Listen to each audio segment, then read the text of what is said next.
on September 17, 2001, President George W. Bush signed a secret Memorandum of Notification which authorized the CIA to find and kill members of the Al Qaeda leadership, a list which contained at that time about 24 people. The CIA was now allowed to kill all of them, without first asking for permission from the president. This period saw many euphemisms arise, a consequence of legal maneuvering by White House and CIA attorneys. Since political assassinations were technically illegal, first outlawed under Gerald Ford, targets became enemy combatants, no longer a political target. Assassination would become targeted killing.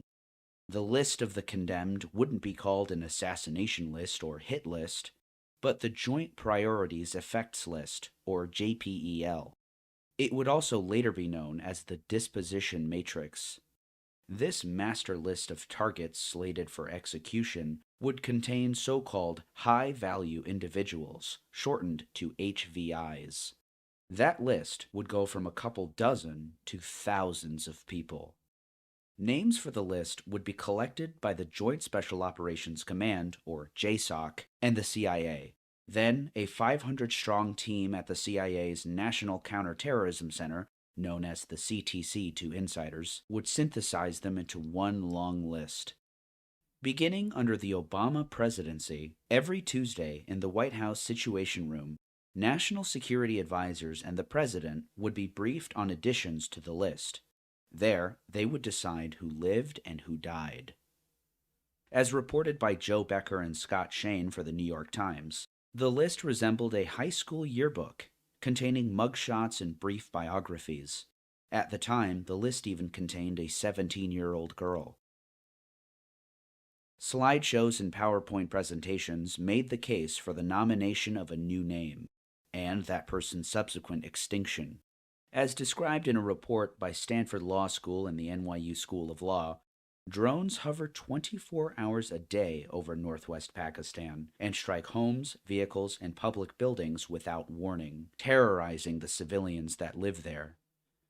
The people have exhibited acute anxiety and psychological trauma from the constant worry that at any moment a missile may be launched at them. To avoid being targeted, citizens have avoided gathering in large groups so that weddings, funerals, and other community events have all but disappeared. Parents fear bringing their children to school, and some are now homeschooled.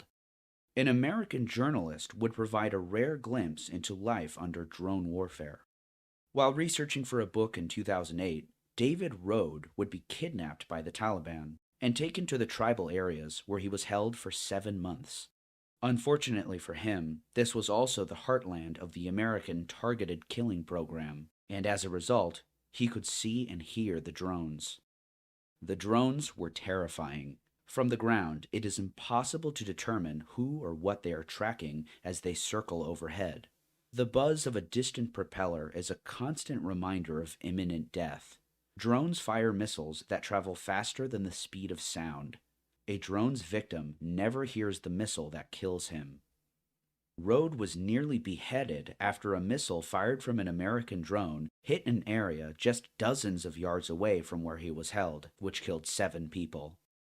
Waziristan and the tribal areas are an al-Qaeda stronghold and contained many in the senior leadership. The Arab al-Qaeda would be hard to distinguish from the almost entirely Pashtun population in the region, especially when viewed from the laggy camera aboard a Predator drone, which had a visual acuity of 2200 vision, which, by the way, is considered legally blind for drivers in the United States. In order to locate a target for a Hellfire missile, the ants on the ground would have to display so-called signatures, based on so-called patterns of life. In fact, the CIA and JSOC maintain algorithms to identify behavioral characteristics that, once displayed, are grounds for termination. What these characteristics are have never been made fully public. Among them, though, is urinating. After it was made apparent to the Americans that Pashtun men stand while they pee and Arab men squat, the behavior was incorporated into the targeting algorithms.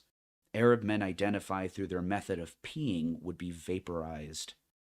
This so-called signature strike, which has also been called the terrorist attack disruption strike, is a major shift from the standard for targeted killing that came before it. When the targeted killing program was underway under the Bush administration, assassinations were conducted through what's called a personality strike. Using this method, a target would have to be first positively identified through intelligence. Persons killed on a personality basis would have to be among the names in the kill list. It was under the Obama administration, through sustained lobbying, particularly from CIA Chief Michael Hayden, that the signature strike was born. In a signature strike, the identity of the person did not have to be known beforehand. This would become the vast majority of drone strikes. This is precisely the reason why citizens in northwest Pakistan are so terrified of gathering in groups.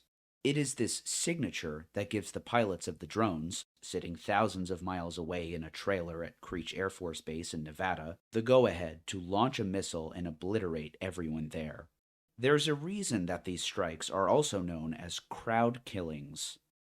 And just when a crowd of people has been hit, those maimed, killed, and injured have increasingly become unable to be helped at the scene, following the dawn of a new method of drone war, comprising the third ugly category of drone strikes, known as the double tap strike. The double tap strike is defined by bombing a target, then waiting anywhere from 5 to 30 minutes after first responders, relatives, and civilians arrive to help the wounded, then bombing the area a second or even third time for more kills. Double tap strikes arose under the Obama administration, beginning as early as 2009. This style of attack is almost certainly a grave violation of the Geneva Conventions of 1949, in which Article 3 prohibits targeting civilians, the wounded, and militants who have been injured and unable to fight. And for those of you who don't care about international law, grave breaches of the Geneva Conventions are illegal under U.S. law, as enshrined in the War Crimes Act of 1996. Under this law, Barack Obama is almost certainly indictable in a U.S. court. Though the targeted killing campaign is chiefly an undertaking of the CIA and JSOC, the program relies heavily on information gathered by the NSA, which was revealed through Edward Snowden's leak of documents in 2013. For example, as reported in the Washington Post, the trove of documents revealed that when the NSA intercepted an email sent by Hassan Gul's wife, the data was used to locate him, where he was killed just days later by a drone strike. But the principal means of locating targets for death is through cell phones. There are three main ways that law enforcement and intelligence agencies can track you through your cell phone. Number one is through your network. Basically, your phone communicates with surrounding cell towers, even when it isn't being used, in a process called registration. Agents can simply go to the service provider and get this information, which can be used for triangulation. Number two is GPS. Simply put, most phones today contain GPS technology. The third method doesn't require going to the service provider at all. This is called the third-party method. This method uses surveillance technology, one of which is called the IMSI catcher, also known as Triggerfish or Stingray. This device, developed by the NSA, mimics a cell tower, allowing a nearby cell phone to communicate with it, which reveals the cell phone number and IMSI, allowing it to be tracked in real time, even from miles away. This device became central to JSOC and CIA manhunts. It's even small enough that it can fit into a backpack, so that an officer can strap it to their back and walk past a building, grabbing the phone numbers of everyone inside. They can also be mounted into the pod on a Predator or Reaper drone. True to its name, a Reaper drone can glide through the air using its pod mount to ping the cell phone of a would-be victim, then stream video of the unlucky individual to a small crowd sitting in Florida and Nevada who will enthusiastically cheer on their subsequent destruction. On February 21, 2010, a Predator drone flying over Afghanistan would guide a helicopter gunship attack on multiple vehicles, based on what they had seen on their computer screens. Can't wait till this actually happens. Two possible children. How copy? When we say children, Are we talking teenagers or toddlers? I would say about 12. Not toddlers, something more toward adolescents or teens. Yeah, adolescents. 12 to 13 years old with a weapon is just as dangerous. After pummeling the vehicles, it became clear the intelligence they had gathered through the Predator's camera, which travels up to a satellite more than 22,000 feet into the air, down to a ground station in Germany, then through fiber optic cable through Europe, the Atlantic, and the continental US, wasn't the most reliable. In reality, the militants were actually civilians, and 23 of them would be killed that day. What are those? Women and children. There are various reasons why the drone program has likely killed far more innocent people than the government is willing to admit. Take the so-called MAM designation, which stands for Military Age Male, meaning anybody 13 years and older in a designated hostile area is deemed to be a target.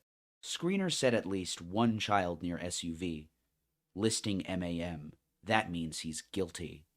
Or the now notorious Obama administration policy of naming everyone in the vicinity of a drone strike as an enemy combatant unless proven otherwise.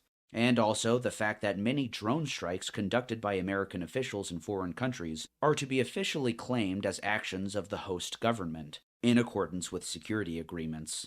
A CIA strike in Yemen will be claimed by the Yemeni government, for example. In rare instances, the truth is revealed, such as in Pakistan. Between 2004 and 2007, the Pakistani government hid U.S. strikes by saying there were car bombs, accidental explosions, or Pakistani military operations. It would take anonymous leaks, eyewitness accounts, and investigative journalism to uncover the reality. And finally, the fact that the number of actual high-level militants killed in these attacks is extremely low. By one estimate, just a measly 2%. In our current digital age, it is easy to be convinced that with the most cutting-edge technology available to them, the agencies and corporations of the defense industrial complex execute their operations with the utmost precision, carefully calculated. This sleek Hollywood narrative is in reality a total fantasy. The truth is that drones have proven to be inefficient for identifying and discriminating between militant and civilian, even adult and child. The latency and poor video quality of drone video on digital computer screens produces nothing but essentially animated blobs. The current wave of unmanned aircraft development has produced a deadly arsenal, turning swaths of countries across the world into open-air prisons surveilled by loitering death machines.